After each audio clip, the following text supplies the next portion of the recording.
Water customer is celebrating a clean slate following months of fighting a high bill. The Birmingham Water Works wiped away her $1,500 debt. WVTM 13 reporter John Papke updates us on her long battle to set her account straight.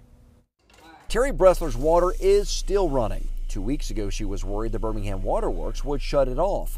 That's why she showed up at their meeting to fight a $1,500 water bill. So the water board sent a technician to her house to check for leaks. He checked all the spigots in the house to make sure they weren't leaking.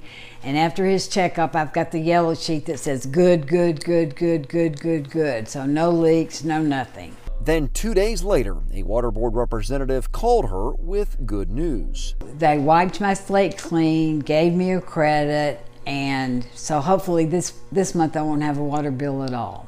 Bressler first called us after receiving a bill stating that she used 65,000 gallons of water in 1 month. That's enough water to fill 3 swimming pools. The Birmingham Water Works Board took out her water meter for testing. 7 months later, she has not received the results of those tests or an explanation for that high water reading. I never got that.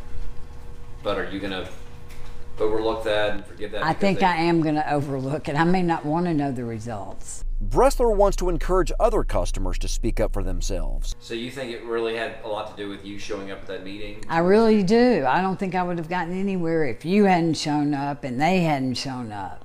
The water board threatened to shut off water for thousands of customers behind on their bills last Thursday. Today, they would not say how many lost service. In Hoover, John Papke, WVTM 13.